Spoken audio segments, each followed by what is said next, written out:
나경원 원내대표에게만 친전을 준 것이 아니라 나경원 원내대표는 도대체 나경원 원내대표에게 작년 12월부터 나경원 원내대표에게 분명히 나경원 원내대표가 후보로 나경원 대표는 나경원 원내대표왈 나경원 원내대표가 눌러 앉으시겠다는 거군요. 이렇게 얘기를 했습니다. 네, 인사드리겠습니다. 네, 안녕하세요. 안산 단원을 출신 박순자 국회의원 국토교통위원장입니다. 오늘 거의 저의 상임위원장 이야기가 일방적으로 매도되고 일방적으로 갖은 비난을 몸으로 받으면서도 당을 위해서 조용히 입 한 번 열지 않고 참고 참아왔습니다. 그러나 이제 더 이상 그 경위를 넘어서 오늘 이렇게 여러분들께 국민 여러분들께 인사드리게 되었습니다. 존경하는 국민 여러분, 그리고 자유한국당 당원 동지 여러분, 사랑하는 안산 시민 여러분, 안산 단원구을 주민 여러분, 경기 안산 단원구을 출신 박순자 국토교통위원장입니다. 먼저 상임위원장 임기 문제로 여러분들께 심려를 끼치게 드려서 죄송하다는 말씀을 드리겠습니다.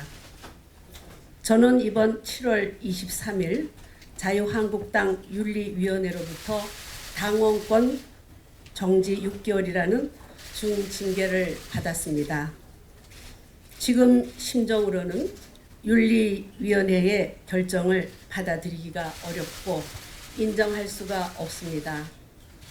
존경하는 황교안 대표님, 제 입장으로서는 당 지도부가 원망스럽습니다. 우리 안산 시민들께서도 또 저를 삼선의 수도권에 우리 한국당의 유일한 여성위원으로 당선시켜 주신 주민 여러분들도 매우 한국당 지도부로부터 원망을 하고 있습니다. 저 박순자 해당 행위 없습니다. 문제는 나경원 원내대표입니다. 나경원 원내대표에게 작년 12월부터 원내대표 선거 때부터 강조해 왔던 대로 당시의 사실관계를 설명하고 결코 나는 1년짜리 위원장이 아닌 2년의 경선에 등록을 첫 번째로 했고 박덕흠 재선위원이 포기를 하였고 그 뒤에 홍문표 의원이 슬그머니 소리 소문 없이 상임위원 해당 대상에도 아닌데 등록을 해서 그 다음날 의총이 있는 날, 본회의가 있는 날, 그 다음날 경선에 나오지 않았다. 그래서 이 문제는 약속한 사실이 없기 때문에 나경원 원내대표에게 분명히 했습니다. 이것은 공정하게 그러면 당에서 경선을 시켜줬으면 될 일이고 저는 당에 수십 차례 석 달 전부터 요청을 했습니다. 아니 작년 12월 나경원 원내대표가 후보로 제 방에 지지를 부탁하러 왔을 때부터 국토위원회의 위원장 문제를 설명해 주었습니다. 인수인계를 분명히 받아달라고 본인도 알았다고 했습니다. 그러면 당사자 간에 충분한 협의를 거쳐 합리적인 해결 방안을 찾아달라고 요청을 했는데 이를 수용하지 않고 일방적으로 본인을 사퇴하라고 몰아가고 있는 것입니다. 원내대표는 상임위원장 선출과 관련한 갈등을 공정하게 조율하고 합의를 유도하여 원만하게 처리가 안 될 시에는 경선을 실시하는 것이 순리이고 그것이 국회의 관례이고 각 정당에서 하고 있는 자연스러운 당내 합의 방법입니다. 또한 그것이 원내대표의 리더십을 발휘하는 것입니다.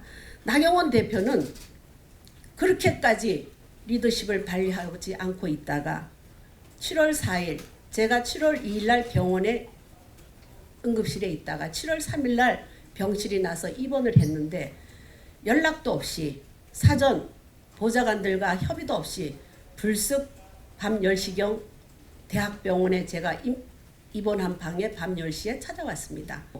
내가 친정까지 6월 27일 날 직접 원내대표실에 갖다 주면서 경선시켜달라고 했지 않느냐. 그런데 그날이 7월 4일 밤이니까 내일 7월 5일입니다. 그런데 예결위원장은 있지도 않던 예결위원장은 내일 왜 경선을 하고 국토위원장은 왜 뺐냐.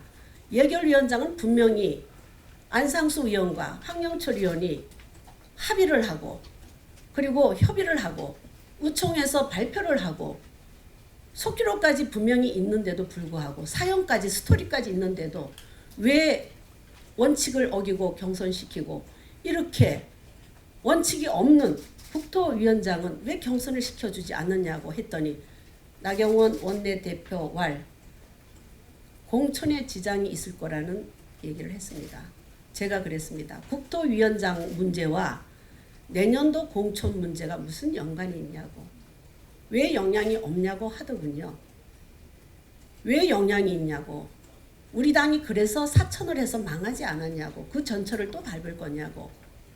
나는 국토위원장을 명백하게 2년으로 경선을 신청했고 경선자가 없어서 원칙대로 자리에 앉았는데 바로 잡아달라고 실체를 조사해주고 원칙대로 하고 100번 양번 내가 양보해서 경선을 치르겠다 하면 경선을 치러서 합리적인 결론을 내어주는 것이 원내대표의 임무인데 왜 밤중에 이렇게 와서 사표를 쓰라고 하느냐.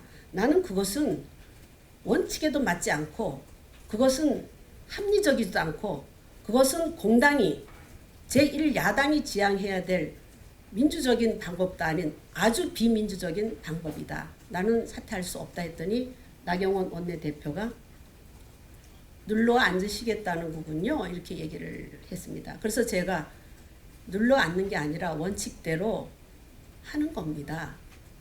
그러면 저를 겁박인가요? 협박인가요? 그러면 사회 상임위원장으로 사회 보실 때 한국당 소속 국토위원은 한 명도 들어가지 못하게 하겠다. 존경하는 국민 여러분, 거의 108일 만에 국회가 공전되다가 광화문에서 돌다가 상임위가 시작되는 7월 8일 날 실제로 그 일이 일어났습니다.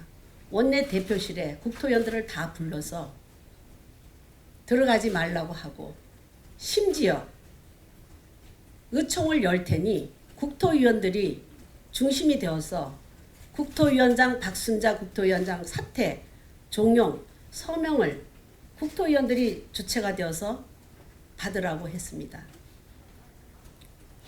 아니 그게 제1야당 원내대표 입에서 나올 말입니까? 저는 제 길을 의심할 수밖에 없습니다. 그 자리에서 한 동료 의원이 자리를 박차고 나오면서 원내대표가 할 일을 우리가 왜 하느냐고, 우리가 유치원생이냐고, 나는 이 모임에 가담할 수가 없다고 나왔습니다. 결국 7월 8일 처음 108일 만에 104일 만에 열린 상임위원회에 한국당 소속 국토위원들은 참석을 했습니다.